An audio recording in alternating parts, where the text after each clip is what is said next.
My room in Media, Pennsylvania. It's 23 days to the Millennium. It's Wednesday morning, December 8th, 1999, 8:36 a.m. and it's 23 days to the Millennium. This is experiment number 15.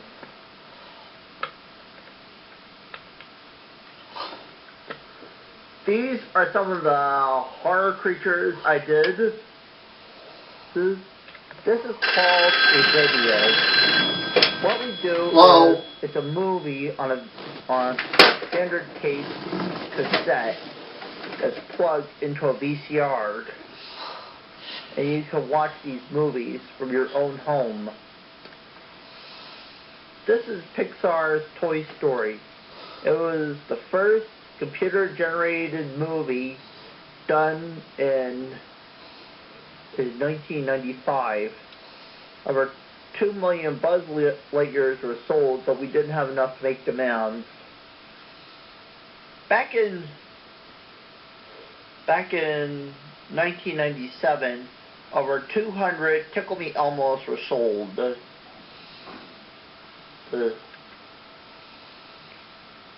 This is a scene from The Island of Misfit Toys from the movie Rudolph the Red-Nosed Reindeer.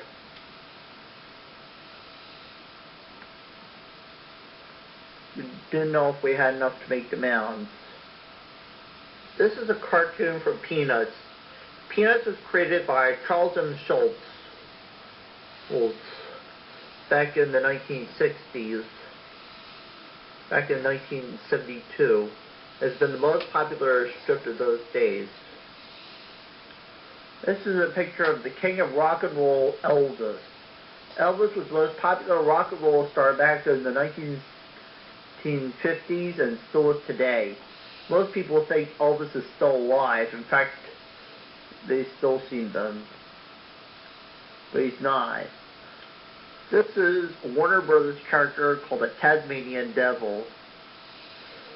Bugs Bunny was created back in the 1950s and was the most, back in the 1940s. He is as the most popular cartoon of all. And still is today.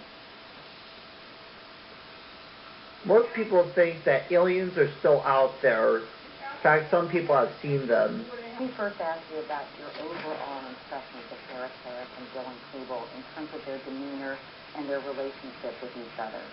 You know, for the investigators and for my colleague at time, Tim Roche, who spent hours viewing these tapes, it was really disturbing. On the one hand, they would point their shotguns at the camera and threaten to make the worst mass murder in American history, which was their goal.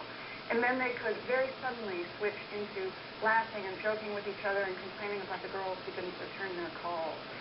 And they talk about their anger almost as though it's a third person in the room, an accomplice.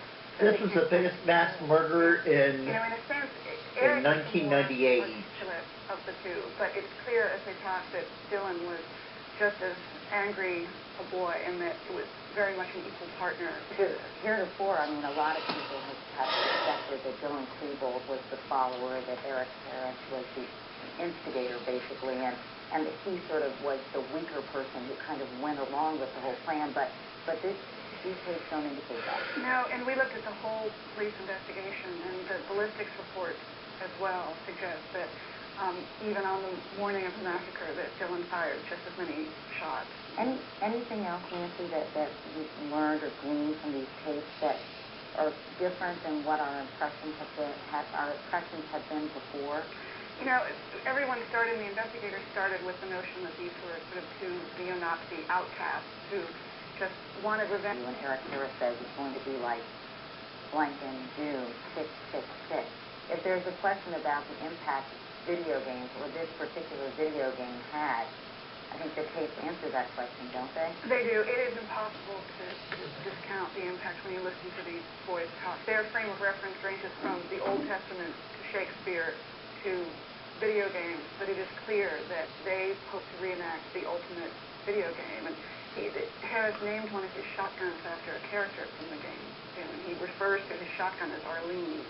And it's very clear the direct impact that these games and the movies that they saw had on their planning. Do they mention any movies in particular? Or?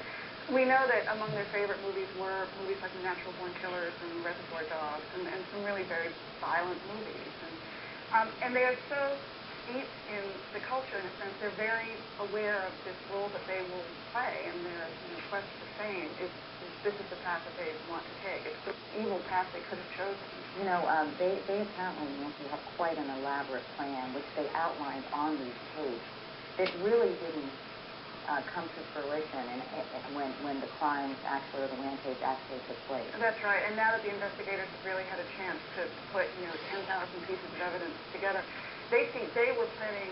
It was a terrorist opera in 3 acts. They set bombs a couple miles away from the school that were meant to go off for draw police away from Columbine. Another set in the cafeteria that were meant to flush the kids out of the school into the parking lots where they were waiting with their guns. Right. And then a third set in their cars that were meant to go off last and kill the rescue workers who would be descending by this time on the school. How long have they been planning this? For about a year. And they go to great pains to say, let's get something straight.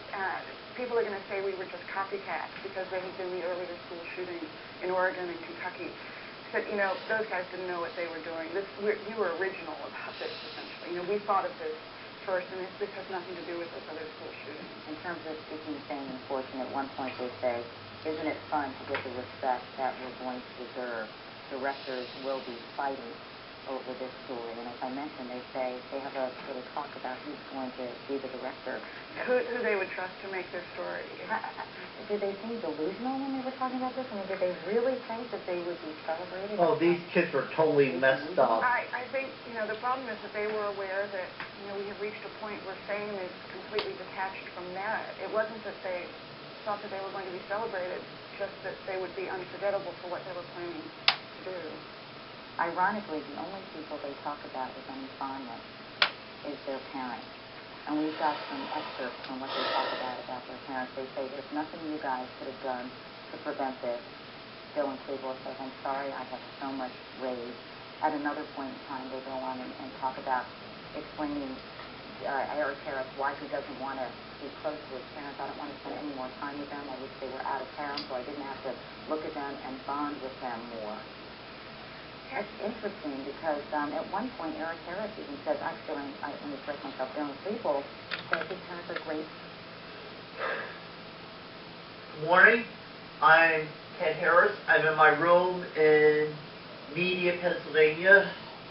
It's Monday morning, December 13th, 1999, 7:11 a.m., and it's 18 days to the Millennium. I hope you understand.